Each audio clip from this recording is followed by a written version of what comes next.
Welcome to 2022, a new season.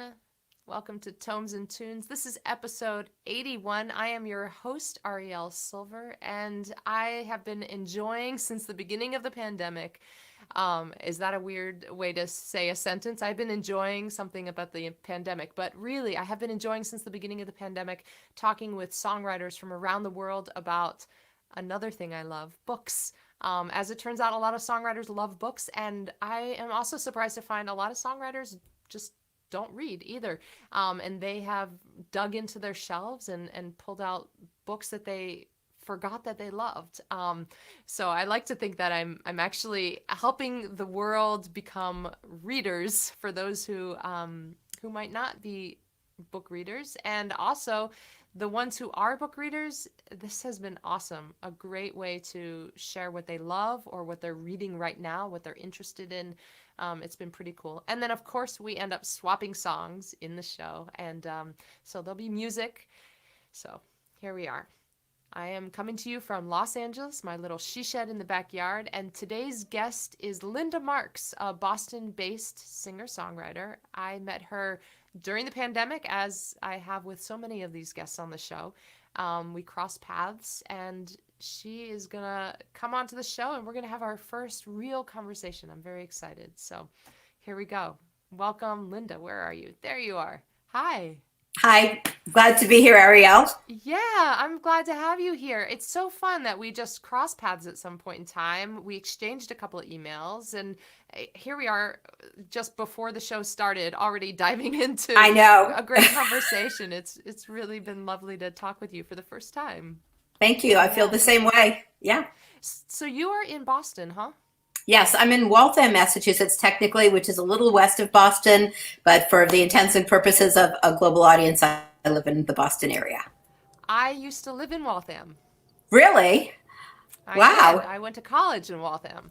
And so I lived every year in a different place, but first couple of years in Waltham, and then I moved over to Alston for my first part of my junior year of college, and then decided that commute was not worth it, and moved back to Waltham. And then, just finished up school there, and then, bounced around Somerville and where else? JP, the South End, Southie. Where else did I live? Plymouth. All kinds of places, all in your neck of the woods. Lots of places to bounce around. And were you involved in the music scene here too? I was, and in Waltham, when I was at Brandeis, I definitely was. But when I was in the Boston area, yes, I was. I used to busk in Harvard Square and in the subways. Went to the Tuesday night open mics at Club Passim, and played Riles Kendall Cafe. I think that has closed now, and the Middle. So has Riles too. Oh gosh, Riles did as well. I used to sing at Riles too, and it closed a handful of years ago when it was sold to someone that put a commercial building in its place. It was very sad. All of us in the music community were very sad to lose it because it was very special. Wow. So what is that building now? It's something like a bank.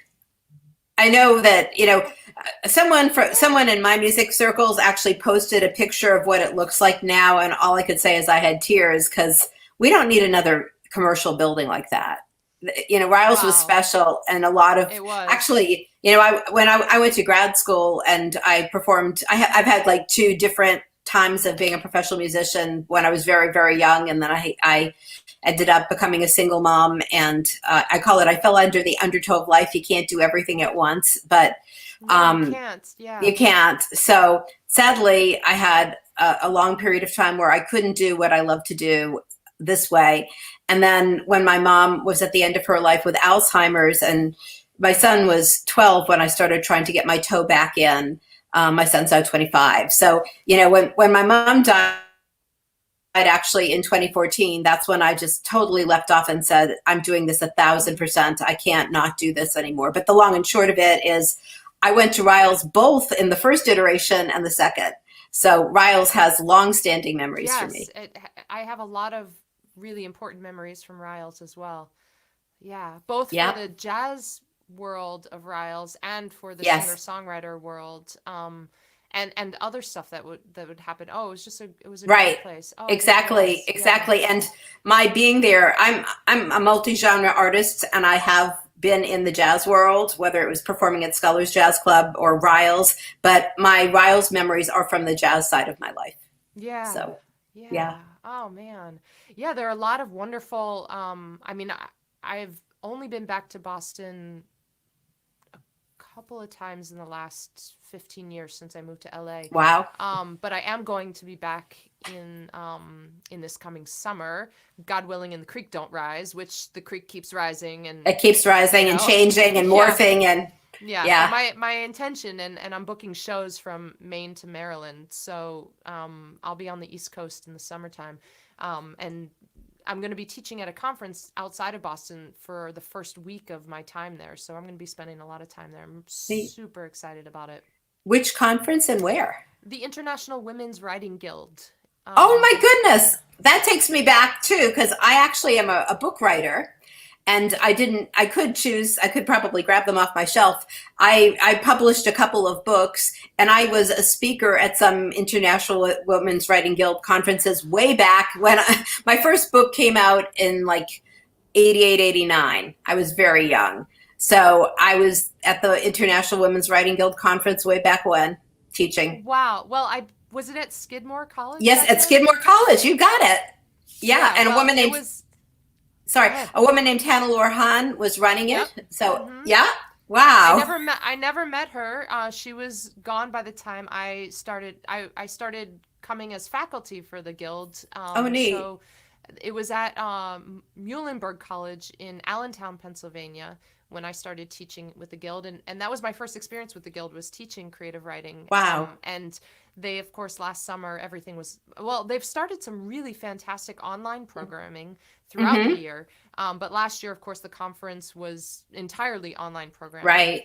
And then for 2022, it's supposed to be at Endicott College. Okay, I know Endicott too. Yeah, yeah. I presented there for a different conference. So yeah, I love it. That's funny. Yeah. Well, I mean, if we hadn't crossed paths through music, I'm sure we would have crossed paths somewhere else. Yes. Because music and writing, and of course, well-being. It's like the Yes. body, mind, spirit Yes. connection as well. Yeah. Well, the guild is going to be at Endicott College, so maybe you'll stop Neat. by. Maybe you'll come to the conference. I'm going to be teaching a songwriting workshop for the week. That's fantastic. Good Yeah, for you. so- And so actually, that- it's great. It's great to hear that the International Women's Writing Guild is having songwriting as one of the things that's part of the conference. I am bringing the songwriting to the conference. Power to But you. I think that you would probably, if you were to show up, you would see many familiar faces. A lot of the women I'm sure. who are going and who have continued to be involved have been involved since the beginning. I think it's a 40-something-year-old organization now. Wow. Yeah. Wow. That's amazing, because when I found it and I was in my 20s, it had been around for a while, but still, it's been a while. So Yeah. Well, Yeah. I just want to take a moment to say that for the folks who are watching, please say hi in the chat. Let us know you're here and where you are watching from. And that's awesome. What a strange coincidence that we would have that background. yeah. Yes. Now I'm also just spinning through all of the wonderful music venues and also record stores that I used to haunt when I lived in the Boston area. Many of which are closed, not all of which are closed. Yes. Thank goodness. Yeah. There was a club next to the Middle East called TT TT the Bears. And Yep. what's the name of it now? It's a new club. I can't put my mind on it. Yeah. Well, somebody's watching and knows. Let us know. Yes, somebody, let us know. I recognize it if I heard it, but I just can't pull it out of my mind. So, Yeah. Oh yeah. my gosh. Yeah. Well, Linda, also you are a psychotherapist. Yes. And so Yep. where did that did that career path start when you became a single mom, or were you already doing that, working there I in was that role already full doing time? that. Yeah. I mean, there are a lot of really interesting threads in everything I do is from the heart. Actually, what I'm wearing around my neck symbolizes me, the heart and the music. And so well, I guess the way I'll summarize it right now is I had a near death experience when I was 16 years old. And in the process of that experience, that's when I learned that if I listened to my body and my heart, there was a deep wisdom that would save my life. Because listening to my body and my heart is what did save my life in the near death experience. So the roots of my becoming a body psychotherapist go all the way back. In fact, even go back to when I was 13, when I've pioneered many things, but the most humbling thing I've ever pioneered was anorexia. I was an anorexic 13-year-old back in the days where a doctor named Janet MacArthur at the Mass General Hospital was starting to see this pattern with bright young girls from very critical families who were starving themselves to death. So I sort of had a first initiation into you need to listen to your body and let it inform your mind. If you use your mind to control your body, it doesn't go very well. So that was number one. And then number two, when I was 16, when I had the near-death experience, it was my heart that saved my life and listening to my heart. So the roots of that work go way, way, way back. And what happened is, as I needed to do my own healing from all the things that had happened to me, I found my way. I've always had this way, even as a child, of finding my way towards things that are quite extraordinary. So I managed to get myself a job when I was like 18 or 19 years old after working in medical research in a company in organizational development, organizational psychology. And I did really cool things in the company as a young person just because I had the vision. But what was really meaningful is I connected into people that were doing personal growth work and organizational development trainings. So I started taking classes that helped me develop more of a sense of the mind body. And I found my way into what at that time was the body psychotherapy of the time.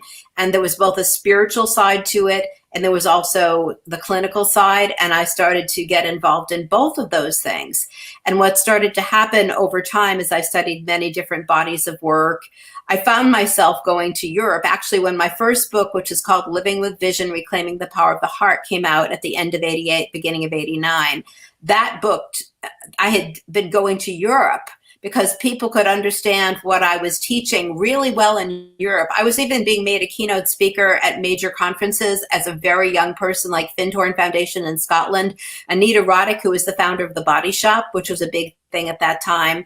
And there was a man, I'm trying to think his last name, but he started the Earth Stewards Foundation. But really incredible visionary people. And there I was, this really young person there because I also had vision. So I was developing this body of work that in time I started to realize was part of a larger movement of body psychotherapy. So it's basically it's a mission life. That's the best way I can put it.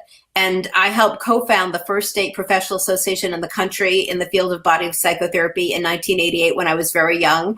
And I was at Endicott College at the very first national conference of the United States Association of Body Psychotherapy. My son was in my arms as a baby, and I was there teaching at the conference in 1996, the year my son was born. So the long and short of it is I sort of followed that thread first from Europe, then helping found the first professional association in the country in Massachusetts, then helping found the National Professional Association. And I developed a school where I taught people in an apprenticeship method because you really need to learn through experience. And single motherhood is what made me have to stop my school as well as my music. But I'm very grateful because both of my two passions, which are about the heart, from the heart, they not only feed my soul, but they help other people and feed their souls. Yeah, that's a nice Venn diagram overlap right there. Right? Yeah, exactly. So what I wear around my neck, you could say it's for both sides of my life. And so, so tell me about music. Where does music um, come into your own path of healing and then your own work healing others? Music goes to the very beginning.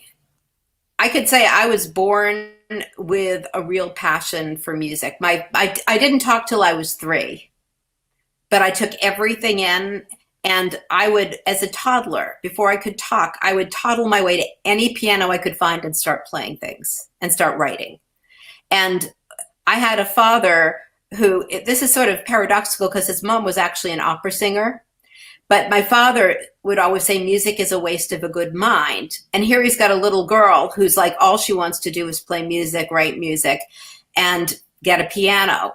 So my first word at age 3 was piano. And so I saved all my money as a little girl. I did anything a little girl could do, shovel snow, paint little rocks and have a stand in front of my house, sell lemonade, anything I could help in the neighborhood. And I saved and saved. When I was 11 years old, I didn't have enough money for a piano, but I had enough money to buy an Arielle classical nylon string guitar from a place called New England Woodwinds that was going out of business after a flood. So I got the guitar really, really inexpensively that I could afford. So I started teaching myself guitar off of piano charts because I didn't have a piano. And I was writing music at 11. In fact, when I was 13, which was around the time I got my piano, but I think this is before I was able to buy my own piano, I wrote the 8th grade graduation song and taught everyone in the class. So I played guitar of all things and sang the lead and had everyone sing the chorus. So one can say that's my first published work when I was 13. And then I bought my own piano when I was 13. This is a funny story. When I was a little kid, Roadrunner and Wile E. Coyote were a cartoon. And Wile E. Coyote got everything from the Acme company. So what does a 13-year-old girl do to find a piano? She goes to the Acme Piano Company. And sure enough, they had a Rika and Sons upright piano, and it was exactly the amount of money I'd saved. It was like $278 or something way back when. So I went down to the living room and I announced to both my parents, I've saved my money, I found the piano, drive me to the store, please, and I have to have somewhere to put it. So it had to go on the 2-season freezing porch, which was way too cold half the year. But when no one was home, I was allowed to play it. So I taught myself ragtime. And of course, I was writing ragtime and writing music. And so I basically pretty steadily focused on it sort of as my secret passion because my father was shaming me for my passion for music. I actually have an album that came out in 2020 called The Piano, and the title song is actually an autobiographical story about the little girl wanting the piano and finally getting to the point where she had the piano and could play. So when I was at Yale undergraduate at 17, I managed through a twist of fate to co-found Yale's 3rd women's a cappella singing group called Something Extra.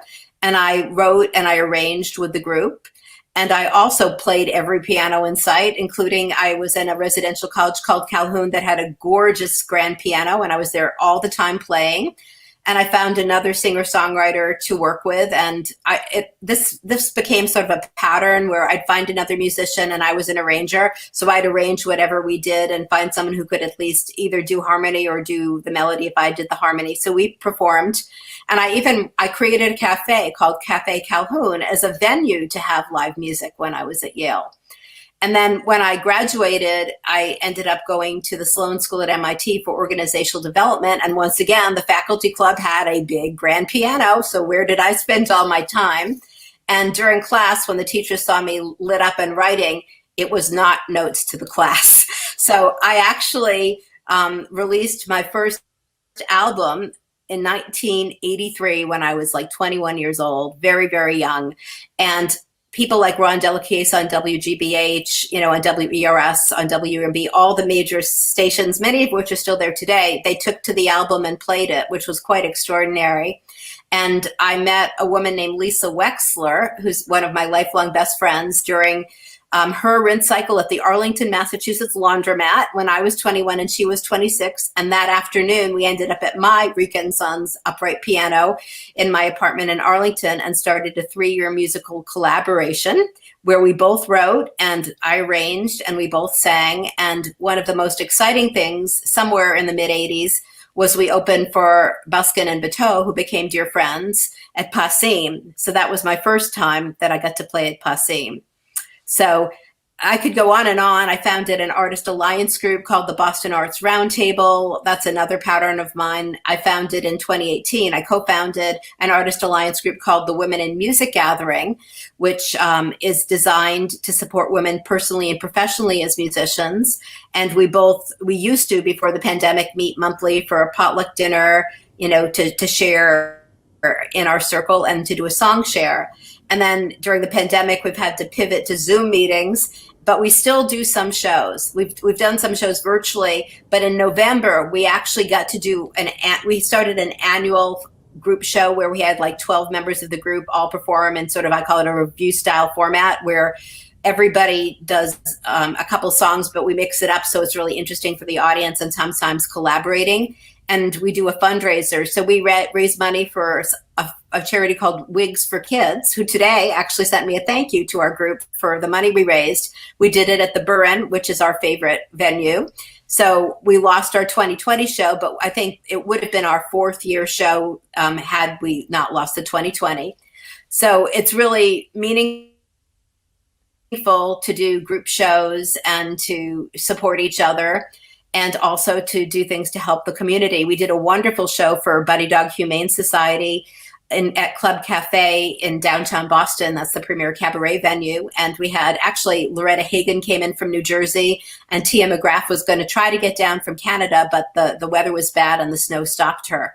But those are just the kinds of things, like my entire life, creating community through music has been an important theme. Actually, when I moved to Waltham, I can't believe it's 7 years ago, plus a little more now, the reason I moved here was to get a space where I could do music, which when I was very young in my 20s, I did in my modest little home in Shrewsbury. I do the equivalent of a music salon. So I actually founded a house concert series called The Music Salon. And the first concert was probably, around November, December of 2014. And it became very much loved and very popular, even though it was, again, a modest house where 20 people filled the house. But people who were touring nationally would come through, local people. I would always have, speaking of the book side, I'd have an author often, or perhaps a visual artist, and then we'd move into the music segment. And it was a wonderful way to build community through music and art. And once again, during the pandemic, I had to pivot, and we've done some group shows on the Facebook Music Salon page. But the upside is people can be from all over the world or country. So anyhow, the music has been in me, as you can see, in many ways. And when my mom died in 2014, that's when I made the deep commitment to really go for it. So I've written a lot of music. I've actually released 10 albums since 2014. And I only had my album from the 1980s before that. So I'm just very grateful that I've had the combination of, I've given myself permission to just really dive in and have it be a top priority, and that my life has allowed me the space to do that. I like how you said that. I gave myself permission and life allowed me. And coming off of what you said earlier about your father and how he didn't give you permission. No. And, you said, okay, fine, Dad, you're not giving me permission. I'm going to save up my money. You just need to give me the space. Yes. And the ride to pick up the gear. Yeah, exactly. That's all I needed. Exactly. Right. So yeah, there's a lot, there's so much in there. And one of the things I really enjoy doing is helping people learn to have their voice, which is not only singing, that's part of it, but to have your voice relates to defining who are you and how do you show up in the world. And that's when you talked about the overlap of the music and the body psychotherapy, that is one really clear overlap. I find, the work I had to do on myself, given where I started with my father, and I could talk about other people that really squished my voice, there has been a lot of deep body-centered psychotherapy kind of healing for me to fully heal and claim my voice and embody and really just be me on this earth. And it's really a privilege to work with people, whether, even when I was in high school, there was a student who was being told she was tone deaf and couldn't sing. And I said, I don't believe you can't sing. I just think someone needs to meet you where you're at and help you get to where you can sing. So I work with this girl, And she was convinced it was impossible. And I was able to find a way for her to connect to herself where she stopped being tone deaf and learned how to, in herself, listen and hear and then reproduce the sound. And it's very meaningful helping people find their voice that way. But also the more deep piece of for a person to really get the sense this is me authentically. And I'm going to give myself permission and develop whatever tools and resources and network I need to bring whatever gifts, whatever light I have to shine into the world. So I love the overlap of the music and the mind body psychotherapy. And there are times I've used music in my work. In fact, many eons ago, when there was a world where we could do things in person and even have retreats, with 60 people there, which hasn't been for a while, I would teach at teaching centers like Kripalu or the Rowe Camp and Conference Center, or way long ago, Interface, Hollyhock, which is in British Columbia. I sort of was on a teaching circuit when my books were coming out, and I would bring music as part of the personal growth workshops, some of it my own, some of it others. And there would be moments where music would take people deeper like nothing else could, and moments where music is exactly what someone needed to hear to touch their heart. So the overlap is so fundamental. I'd say it's a tree that has the same root that just has some different branches. Yeah, I hear what you're saying about retreats. In fact, this coming weekend, pre-COVID, I led yoga retreats with my sweetheart, and during COVID, we attempted to schedule our annual beginning of the year retreat, which was supposed to happen starting tomorrow. But it's canceled. So yeah. I'm so sorry. I know. But I'm curious. I mean, an extraordinary career and really beautiful. Thank you for sharing all of that, all of the iterations that you shared. But I'm curious about that 3-year-old that you talked about, who was not speaking but was crawling to the piano. And she was even younger than 3 when she crawled to the piano. Well, I was literally a toddler. I was like 1.5, and I was crawling to the piano. Yeah, I'm sure. And I'm curious what that draw was. Why were you crawling to the piano? I wrote a song in grammar school called "My Music Is Me," and I think I don't have the lyrics in front of me. If I were to read them, I was aware that music was my soul, music was my voice, music was my heart. Music, even as a child, I realized that music was a way to bridge any divide. It's a language so much deeper than words that goes across languages, cultures, almost everything. And somehow my child's heart knew that it was a way to bring everybody together as people. I actually wrote a song that's on my brand new home album. The CD was released on January 1st, 2022. And the song was inspired by Amanda Gorman's really poignant poem during the inauguration just about a year ago. And she talked about, instead of seeing the light, be the light. And that just a song came right away called Be the Light.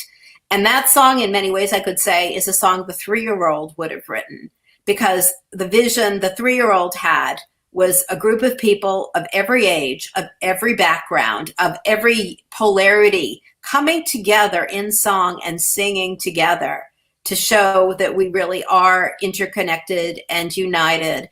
And COVID, unfortunately, is showing us just how interconnected we are. In November, around Thanksgiving, suddenly we hear about this thing called Omicron, and now it's surging all over the world. And, the United States is having more cases than it's ever had. And it all comes because we are that interconnected, although I don't know that we're aware of it. It feels a lot more hopeful and inspirational to bring a group of diverse people together in song, like to sing the chorus of Be the Light, and to encourage people to find the light and be the light, than it is to have a surge, a super spreader event, and have people share the COVID. So. For sure.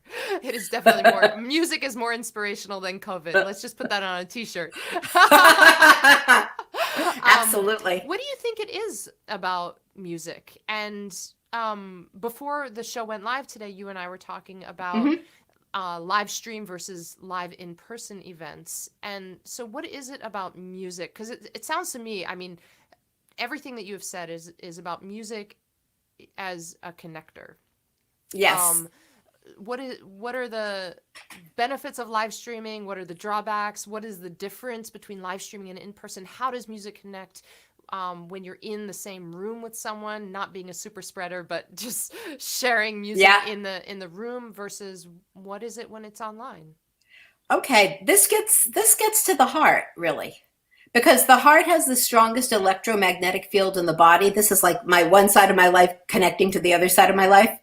And when people are within 8 to 10 feet of each other, our heart waves interact without words. So if you look at what's happening in a live music event, in addition to the songs, in addition to the lyrics, in addition to the sound vibration of the music, there's literally a heart to heart connection happening because of the neurocardiology of the heart. And it's extraordinary. And so, what about live streaming? With live, the second part of the piece about the heart is that there's research that's been done that shows that the heart field can interact and touch at long distances, so that even if we're not 8 to 12 feet away like we are live, the heart still is palpable. And one thing that's fascinating, particularly using electronic media, because there is some sort of, I'm not a scientist, so I can't speak to all the science of sound through a telephone or through a computer, but there is a resonance. The heart still feels the resonance of the sound. And I've been surprised how well I can read other people's emotional energy, even on a live stream or a Zoom. If I can see them and I can hear them, I can still feel their heart and feel my heart, and they can feel my heart. So there is still the possibility of heart to heart connection using these mediums. And I think what's hard is a lot of live streams aren't like what you and I are doing, where we're both able to look at each other. We can talk back and forth in a conversation. In a live stream, there's me with whoever is like writing in the little sideline, and I'm grateful when they do, because their comments literally contribute to what I say or what I do. If no one is writing and I just see a little thing saying so and so, so many people are watching and I don't know who the people are, that's nice, but it doesn't contribute to the actual content. So when there's the ability to interact with people making comments as you live stream, then the show gets a little more of that feeling like when you're interacting with an audience and you choose to do things based on the energy in the room and how things unfold. We were talking before, a real gift of live streaming is accessibility, because it doesn't matter where you are. You don't have to get childcare for young kids. If you're older and you're not very mobile, you can just go right to your computer. If you're busy, you don't have to drive and park somewhere. And there's always the ability to replay. So if you're not available at the moment something's happening, you don't have to miss it. You just can watch it at your convenience. So that's a real gift of the live stream. But there's certainly, having, thank goodness, had the opportunity, in the spring and the summer and the early fall, when it was safer, particularly outside when the weather was warm, to actually perform both with other musicians and with real people in the audience. There's a kind of nourishment, I call it a soul nourishing exhilaration and joy of the connection. I go back to the connection. There's such a direct connection of all being together somewhere, that you can't have that, because I'm not seeing everybody who's watching, and we're not able to all just organically interact in a group. So Yeah. There are just more and more layers of difference that I think about as this time goes on, between the live streaming and the in-person shows. Now that I've done both in yeah. COVID times, I feel very, very blessed to live in a place where it is mostly sunny and Yeah. mostly warm. I have shows booked in a couple of weeks and they're outdoors. Oh, So, it's one of the definite blessings of living in a sunny southern region. Um, Gosh, so many things. Where to start? As you were talking, I just had all these questions rise up, and then they just. mhm. But I'm thinking about accessibility and barriers, and for sure, online shows have an accessibility that in-person shows don't, as long as you have internet connection, as long as you have Right. Right. the technology. I have a fan who subscribes to my Patreon, and just for him, he wrote to me as I was launching the Patreon. He said, "Look, I don't have great Wi-Fi. I don't have great Ethernet. My internet connection is just not great here. I can't stream Mm-hmm. your live shows. So would you create a level for your Patreon where you provide downloads of videos, and I will Ah. subscribe at that level?" And I was like, done. I Oh, made that wow. level specifically for him, and from that level on up, any of the videos that I upload to YouTube for the rest of my patrons also go, into his inbox, so he can watch it, he can download it in his own slow internet time and then watch it from his own hard drive. So, there's that accessibility as well that, Yeah. for those of us in like major cities, Los Angeles, Boston, we don't think about that as much, but for the folks who might live Yeah. in rural Texas, that's a different barrier. Absolutely. And yeah, there's definitely the issue of access from the technology. There's also something about having a global audience, so to speak, because, for example, this was really fun. In October, there's a man with a wonderful music show who's quite accomplished in the Philippines. And I had the opportunity to be on his show. I'm now producing a show that's going to be January 20th. That's another virtual show. He's going to be on my show.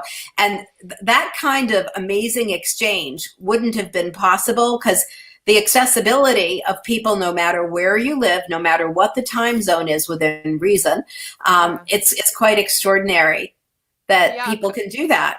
A couple of episodes ago, I should say, my guest on the show, we were talking about A Wrinkle in Time, the book by Madeline Mm-hmm. L'Engle, and Mm-hmm. the idea of the tesseract, that wrinkle, that collapsing of space and time, so that you and I can be right here having Yes. a conversation face to face. Yes. With 3,000 miles between us. And I've had guests on this show who are in Europe and Canada as well. Yeah. And for me, it's 2:30 in the afternoon, and Yeah. for my friends in Scandinavia, it's nearly the middle of the night for them. But Yeah. it's a beautiful way to connect. Linda, during recent times, Mm-hmm. what books have you been loving in general? What do you like to read? You said that Well, you're a writer, so you yeah. read with a different eye. Yeah. I tend to like psychological personal growth kind of books. In fact, a lot of my books are at my therapy office that I haven't used for 2 years that I every now and then I go there to check the mail. But I've always really loved books that sort of go deeper into the nature of being, and books that sort of inspire, and books that have to do with mind and body. There's this really wonderful book, and I found this years ago when I had a school training mind-body psychotherapist. It was called the Institute for Emotional Kinesthetic Psychotherapy, because that's what the kind of body psychotherapy I do. It's heart-centered body psychotherapy is, and it's called the Mind-Body Workbook. I actually met the author, Debbie Shapiro, when I used to teach in London.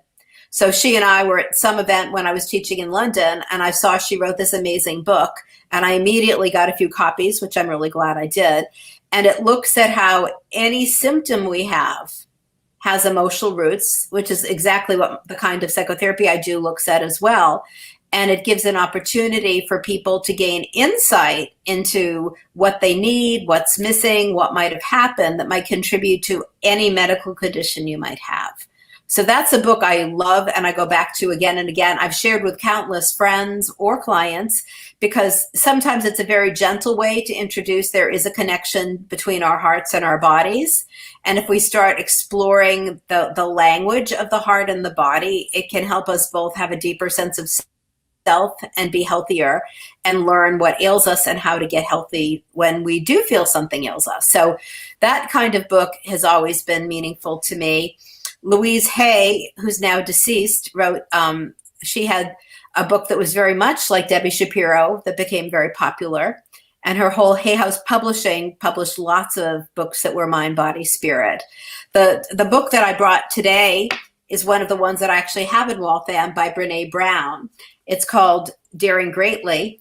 And what I love about Brene Brown is how much she's brought the notion of vulnerability into the common language, because vulnerability is a quality of heart, and it's so important. Oh, here comes Quinn, my kitty cat. She may make an appearance too. Quinn, she's a 16-year-old rescue kitty cat. Come on, Quinn, why don't you say hi before you walk on my keyboard? This is Quinn, who has taken over my music area and office during this recent time. She looks like a long-haired calico. She is. She's a Torby. So she's a Torby has tiger stripes as well as the red, and there's a little bit of black. She's white and she has a little bit of red and black, but there's a little bit of brown tabby, which is what makes her a Torby. And she's a rescue kitty. In fact, I just wrote her a song. I have a song called Second Chance. I adopted her from a shelter when she was 8 years old. She's now 16, for my mom, who had Alzheimer's. My mom has a song too called The Gardener about her Alzheimer's journey. So anyhow, Quinn was a companion kitty for my mom, and Quinn's owner had died before I got her. So when I adopted Quinn for my mom as a companion cat, I made the commitment that I would keep Quinn when my mom died. So that's how I got Quinn. But I love it.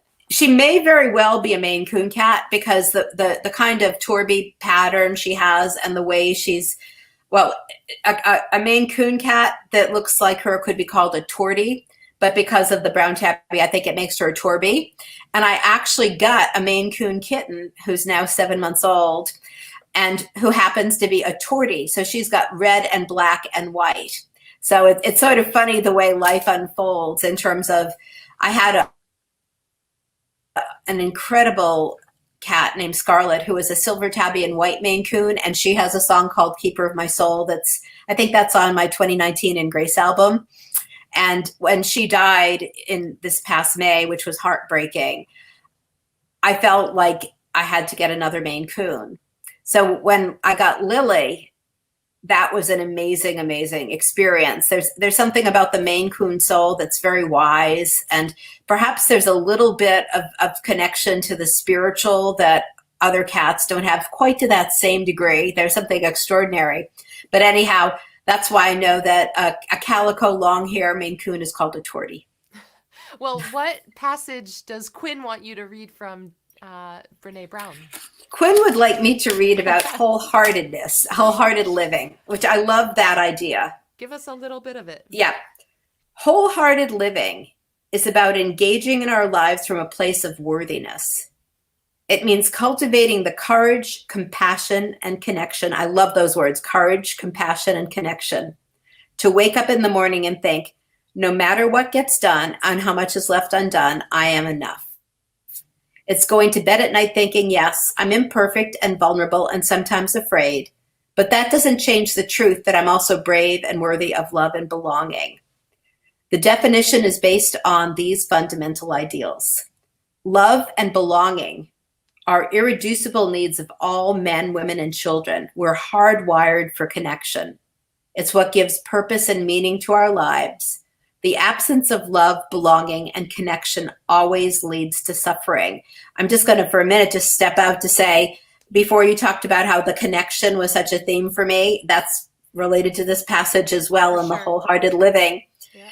If you roughly divide the men and women that Brene Brown has interviewed into two groups, those who feel a deep sense of love and belonging and those who struggle for it, there's only one variable that separates the groups. Those who feel lovable, who love, and who experience belonging simply feel they are worthy of love and belonging. They don't have better or easier lives. They don't have fewer struggles with addiction or depression.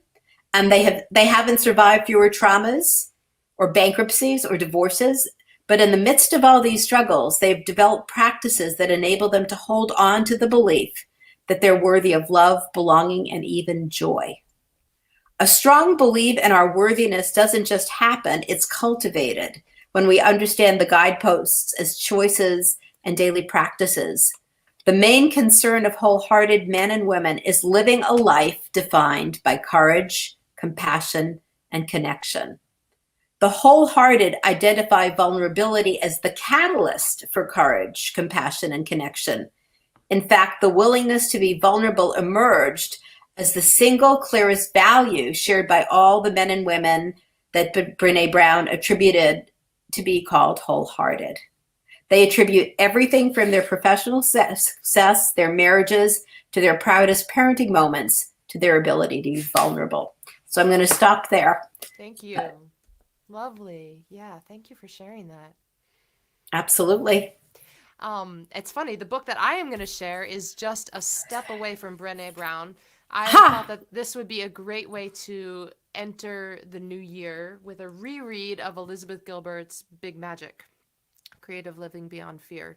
And so I just thought this would be a great companion to start this year with. And actually, I want to share just a couple of the quotes at the beginning, the reviews, which I think for anybody who is listening who hasn't read this book, this kind of gets it. The Washington Post said, Big Magic is a celebration of creative life. Gilbert's love of creativity is infectious, and there's a lot of great advice in this sunny book. And I love that they use the word sunny because it really is a sunny book. She's a sunny person. But the Christian Science Monitor quote, this is, I think, why I really picked up the book at this moment in time as we enter this year. They said, reading Big Magic is a little like having a coach by your side, cheering on your efforts, whatever they are, candidly and selflessly. And I think that's what I needed. I needed a little cheerleading squad as I entered this year, coming out of last year. And I thought, well, Elizabeth Gilbert, she is a cheerleading squad. And I'll just share this last quote from Newsday, a book-length meditation on inspiration. This book, would be filed under self-help, but I do think that it's a meditation on inspiration. It's very essayistic, essay in terms of the origin of the word, meaning to trying to understand something and working through an idea. I'm going to share, let's see here, I did dog ear it, as I always do. This little part, about a little more than halfway through the book, done is better than good. The only reason, she writes, I was able to persist in completing my first novel was that I allowed it to be stupendously imperfect. I pushed myself to continue writing it even though I strongly disapproved of what I was producing. That book was so far from perfect it made me nuts. I remember pacing around in my room during the years that I worked on the novel, trying to gin up my courage to return to that lackluster manuscript every single day, despite its awfulness, reminding myself of this vow. I never promised the universe that I would be a great writer. God damn it. I just promised the universe that I would be a writer. And so, she's thinking back to her first manuscript. She was just learning. She was teaching herself how to write, and she allowed herself to move through the practice, the pitfalls, all of the ways that she wasn't yet a good writer, but you cannot become it unless you do it. And she goes on, she says, at 75 pages in, I nearly stopped. It felt too terrible to continue, too deeply embarrassing. But I pushed through my own shame only because I decided that I refused to go to my grave with 75 pages of an unfinished manuscript sitting in my desk drawer. I did not want to be that person. The world is filled with too many unfinished manuscripts as it is, and I didn't want to add another one to that bottomless pile. So no matter how much I thought my work stank, I had to persist. I also kept remembering what my mother always used to say, done is better than good. I heard that simple adage of my mother's again and again the entire time I was growing up. This was not because Carol Gilbert was a slacker. On the contrary, she was incredibly industrious and efficient, but more than anything else, she was pragmatic. There are only so many hours in a day, after all. There are only so many days in a year, only so many years in a life. You do what you can do as competently, that goes with your C words, as competently as possible within a reasonable time frame, and then you let it go. When it came to everything from washing the dishes to wrapping Christmas presents, my mother's thinking was much in line with General George Patton's. A good plan violently executed now is better than a perfect plan executed next week. Or to paraphrase, a good enough novel violently written now is better than a perfect novel meticulously written never. I also think my mother understood this radical notion that mere completion is a rather honorable achievement in its own right. What's more, it's a rare one, because the truth of the matter is most people don't finish things. Look around you, the evidence is everywhere. People don't finish. They begin ambitious projects with the best of intentions, but then they get stuck in a mire of insecurity and doubt and hair splitting, and they stop. So if you can just complete something, merely complete it, you're already miles ahead of the pack. Miles ahead of the pack right there. You may want your work to be perfect, in other words. I just want mine to be finished. That's beautiful. Yeah. And there's so many points in this book where I just have, a dialogue with her where I'm talking in response, and I have to stop and just journal a little bit about it. But that little passage I think spoke to me because I have some midway or unfinished things right now, and that just goads me on to keep going, bring it all the way to fruition. So I needed that little reminder. It's beautiful. And I love those kinds of nuances, like the two sides of something. The Brene Brown has a bunch in here too. I might have chosen one of those, but it's really helpful to frame something that way. Yeah, absolutely. And I think, unfortunately, said many times in my life, the world doesn't need another song. And I've heard many people say, oh, the world doesn't need another book, or whatever it is people are passionate about, like, right, kind of cutting themselves down. But when I read that passage, I thought, you know what the world needs even less of? Unfinished manuscripts. Yes, absolutely. More unfinished songs, more unfinished manuscripts, more unrecorded albums than there are actual recorded ones. Mm-hmm. So let's contribute to the body of work rather than the, the half body, I guess. Yeah. Well, it also goes back to even to what Brene Brown was saying in the wholehearted living, which is when people say, oh, the world doesn't need another book or song or whatever, that's a way of saying I don't matter. And what I create doesn't matter. I'm not worthy. And her whole point is to say, I am worthy. I matter. What matters to me really matters. In fact, the word matter is what body or substance is. That's what matter is, as well as mattering emotionally and psychically. So to complete whatever you're writing, be it a song or any other kind of writing, it matters, and it matters to other people who, if you don't finish the song, no one's ever going to hear whatever the message is. 100%. Totally right there with you. Totally agree. And speaking of song, good segue, Linda. I think we have enough time. We're almost up on the hour, but we have enough time for a song from you and I think a song from me. So I know that you're going to switch over to your piano. Great. I'm going to switch over to the piano. So I'm going to mute myself here.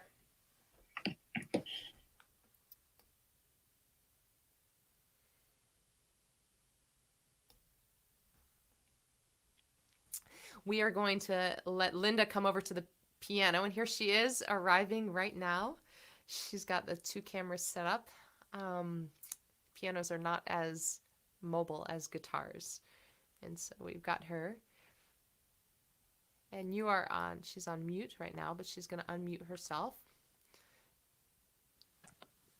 Okay, I've got to unmute myself. Thank you. I decided to do a nurturing song, because in these pandemic times, particularly with what's going on right now, I think we all need a safe harbor. So this song is called Safe Harbor, and it's a brand new song. I have a new album for 2022 called Everyday Legends. It will be on it, and I'm actually working on it as a single, as a duet with a wonderful singer named Kemp Harris, who's another singer-songwriter. So this is Safe Harbor.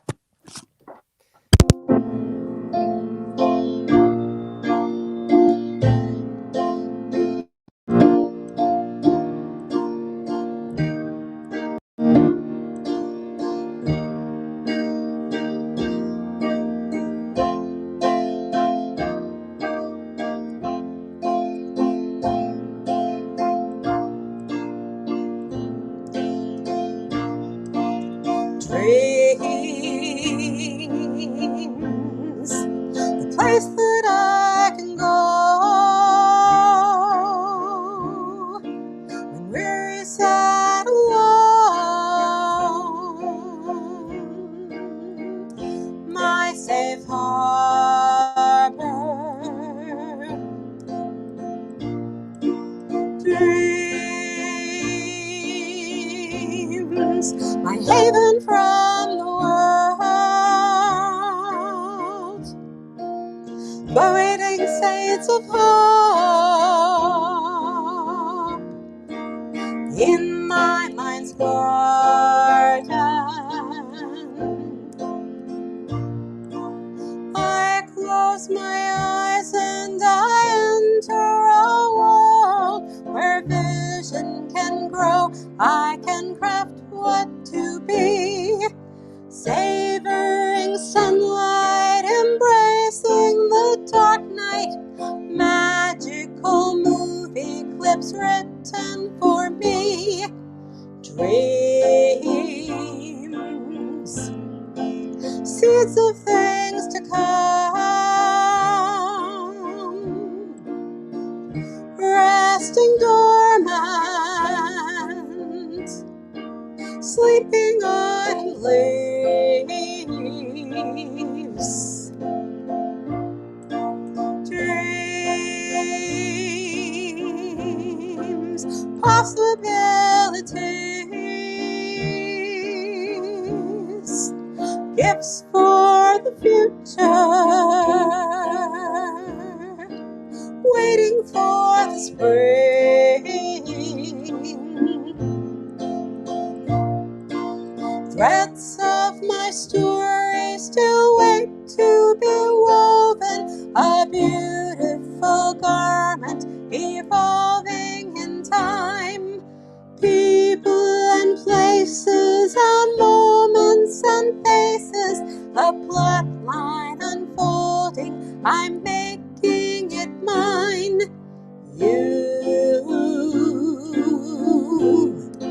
You greet me in a dream, a place where love is real, share my mind's garden,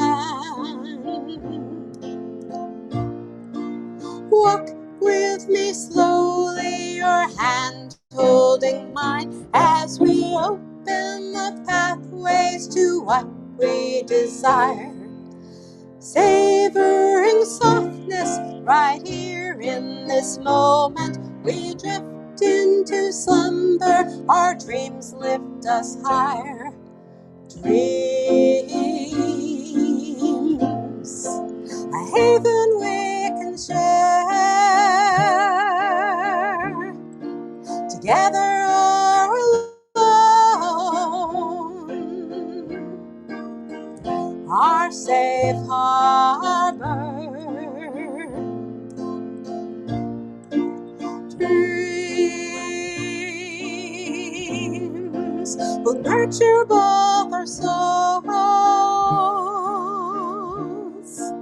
growing seeds of hope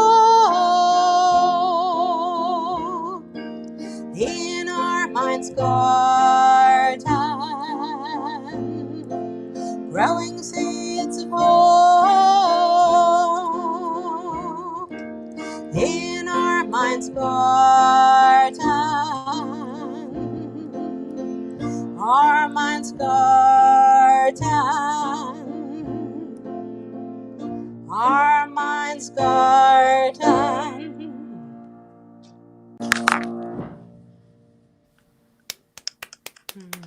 Thank you. Thank you.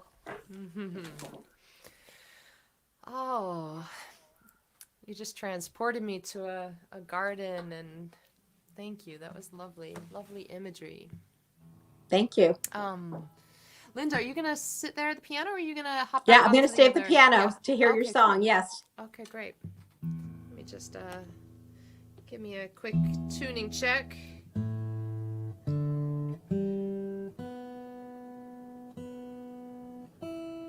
we go. Pretty good. Great. I'll go ahead and mute your side. There we go. And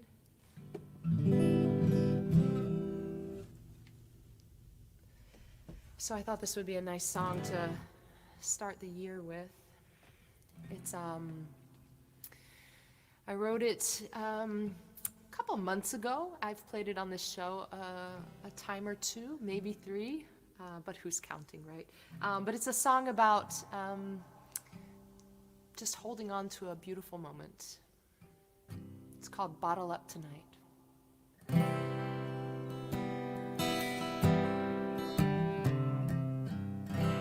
One part alabaster moon, one part rustling old raccoon, one part whispers of the breeze, one part heady jasmine bloom, one part lonely night bird tune, one part two heartbeats.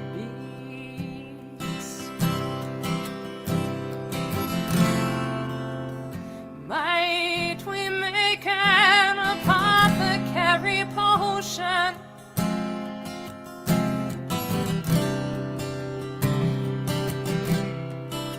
Or bottle it like Napa wine? Might we capture all we left unspoken?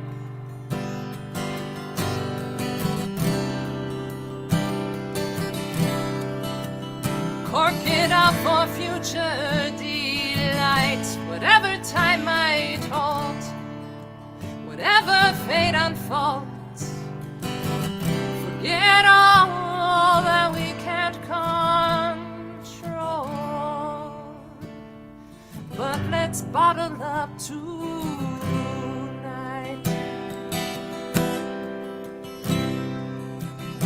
Spotlight of a street lamp beam, shadows dancing in between, familiar as an old refrain. All the stories of the past, the future ones that come too fast, off the edges of the frame.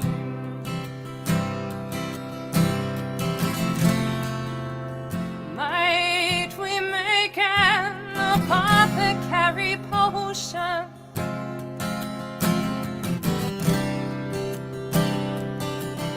Or bottle it like Napa wine? Might we capture all we left unspoken?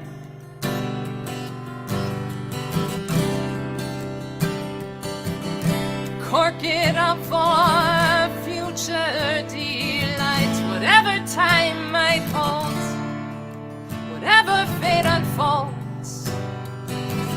Forget all that we can't control,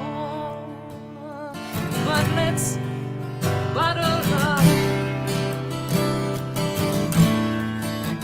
whatever time might hold, whatever fate unfolds. Forget all that we can't control, but let's bottle up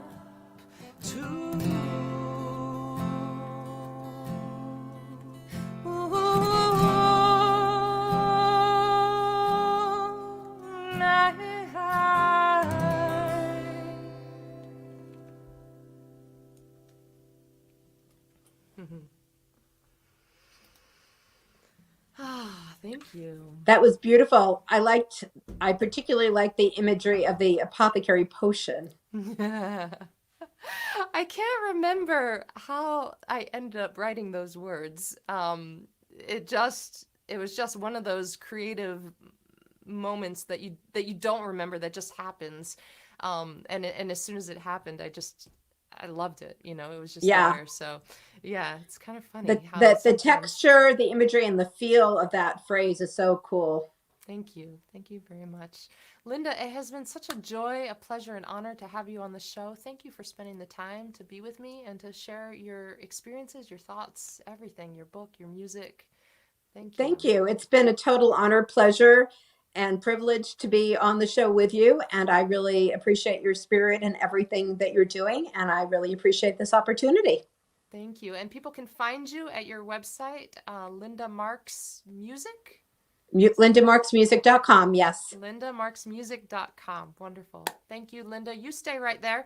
I'm going to close off the show. We'll say goodbye in the back end. And for everybody else, thank you for watching. Thank you for spending your time with me, Tomes and Tunes, episode 81. I am excited to see what this whole season has in store. We are navigating strange waters, of course, continue to. But it's just so heart-filling to connect with songwriters about books and all the other things that we end up talking about.